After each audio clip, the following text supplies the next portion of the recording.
بسم الله الرحمن الرحيم. يا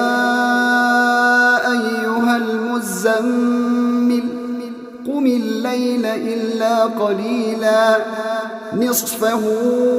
أو ينقص منه قليلا أو زد عليه ورتل القرآن ترتيلا إنا سنلقي عليك قولا ثقيلا إن ناشئة الليل هي أشد وطئا وأقوم قيلا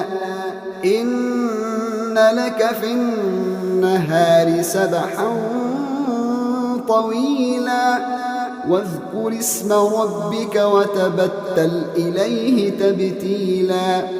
رب المشرق والمغرب لا إله إلا هو فاتخذه وكيلا واصبر على ما يقولون واهجرهم هجرا جميلا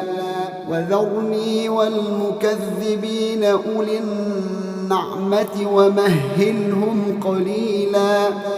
إن لدينا أنكالا وجحيما وطعاما ذا غصة وعذابا أليما يوم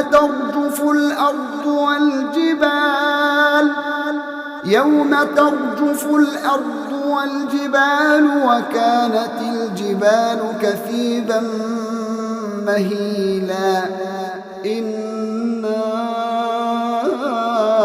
أرسلنا إليكم رسولا شاهدا عليكم كما أرسلنا إلى فرعون رسولا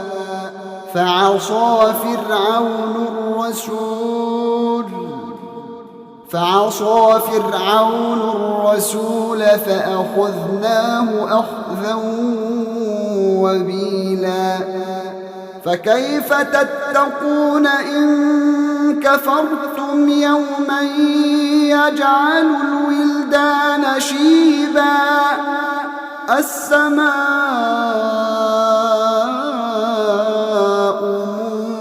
منفطر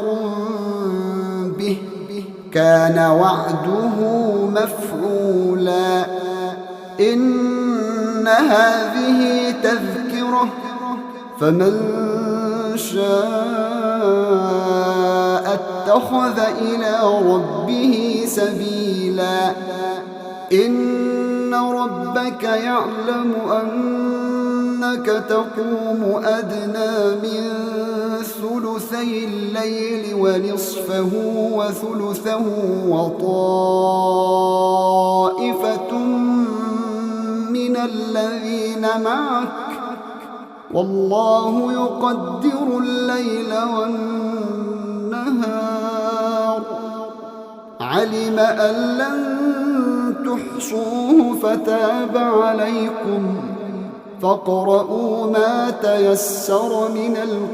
القرآن علم أن سيكون منكم مرضى وآخرون يضربون في الأرض يبتغون من